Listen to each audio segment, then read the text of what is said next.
લોભિયાનું ધન દુતારા ખાય કહેવત રાજકોટમાં સત્ય ઠરી છે। એકના 3 ગણા રૂપિયા મેળવવાની લાલચ રાજકોટના લોભિયા લોકોને ભારે પડી। લગ્ન સહાય યોજનાના નામે મોટી છેતરપિંડીનો પર્દાફાશ થયો। ત્યારે આખરે કેવી રીતે લોકોને ફસાવ્યા, જુઓ આ રિપોર્ટ।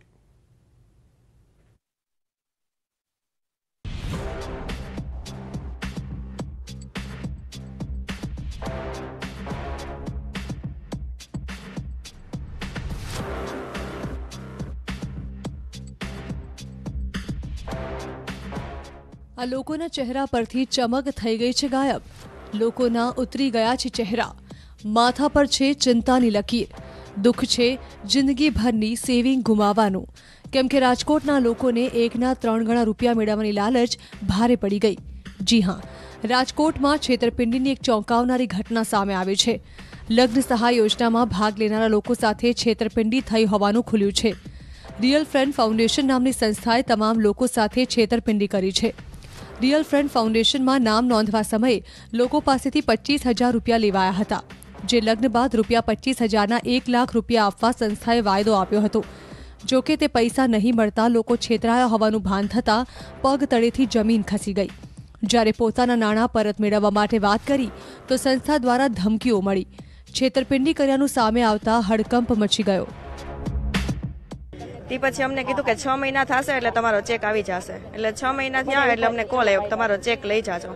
અમે ત્યાં ગયા ચેક લેવા, એટલે એમ કીધું કે તે પછી આવજો। તે પછી અમને ચેક પણ આપ્યો। તે પછી કીધું 3 મહિના પછી કે તમે અમને ચેક નાખજો બેંકમાં। એટલે અમે ચેક પણ નાખ્યો તો એ ચેક રિટર્ન થયો। તે પછી અમને કે તમારે સભ્ય પણ ગોતી દેવાના, તો અમે એને સભ્ય પણ ગોતી દીધા। તમે એક ચેક ભરો ને તો તમે બીજા સભ્ય ગોતી દો તો જ કે અમે તમને બીજો ચેક આપશું, એવી રીતે એને કર્યું। એટલે અમને એમ હતું કે ના, એ લોકોને આ લોકોને ચેક આપ્યા છે તો અમને ચેક આપશે જેમ। પછી અમે ત્યાં ગયા ને પછી અમને ખબર પડી કે આવી રીતના એ લોકો ચેક આપે છે, પણ અમે ચેક આપ્યા પણ તો પણ અમે છે ને ચેકમાંથી 12,000 રૂપિયા કાપ્યા, અને એમાંથી અમને ચેક આપ્યો ને તો અમારો ચેક બાઉન્સ થયો છે, અને ચેક અમારો પૂરો થઈ ગયો। હજી ચોક અમને બીજો ચેક આપતા નથી એ લોકો। બીજી તરફ રાજકોટમાં રિયલ ફ્રેન્ડ ફાઉન્ડેશન નામની સંસ્થામાં નોકરી કરતા બહેનના માધ્યમથી અનેક લોકોએ સભ્યપદને લઈને 25,000 રૂપિયાનું સંસ્થામાં રોકાણ કર્યું હતું। ત્યારે હવે આ બેનને પણ રિયલ ફ્રેન્ડ નામની સંસ્થાના સંચાલકો ફરિયાદ કરી તો મારી નાખવાની ધમકી આપી રહ્યા છે। ત્યારે લોકોએ એકત્ર થઈ આ સંસ્થા વિરુદ્ધ ફરિયાદ દાખલ કરી છે। મને ડેઈલી 600 જણા ફોન કરે છે કે અમને અમારા મેડમ પૈસા પાછા આપો। હું હેડ ઓફિસે સંપર્ક કરું છું તો એ એમ કે છે અમે આપી દેશે। અમુક લોકોના તો 3-4 વાર ચેક રિટર્ન કર્યા છે।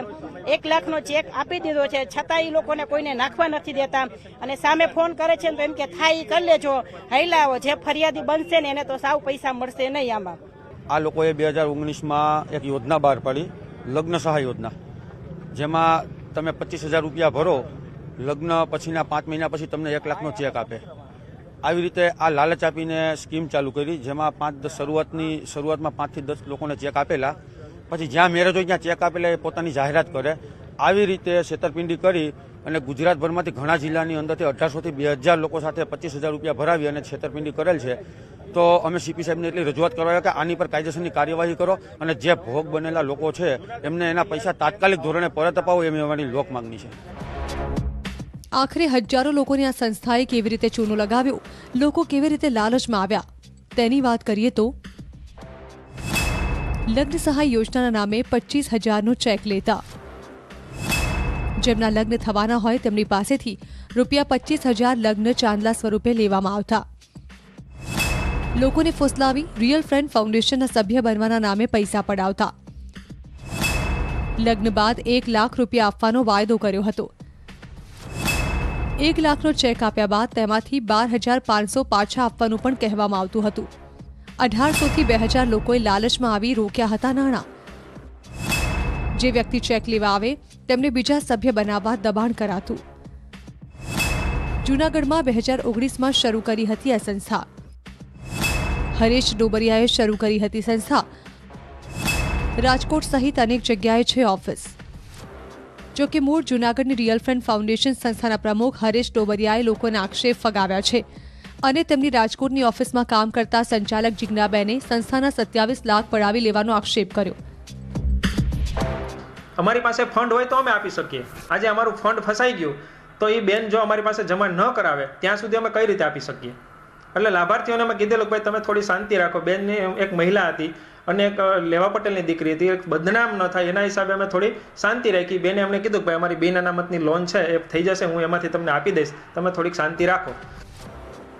પરંતુ અહીં સવાલ એ છે કે આટલી બધી છેતરપિંડીની ઘટનાઓ બનવા છતાં લોકો આવી લાલચી સ્કીમમાં કેમ પડે છે? લોકોની આંખો ક્યારે ખુલશે? કેમ દુતારાઓની જાળમાં જનતા ફસાતી રહે છે?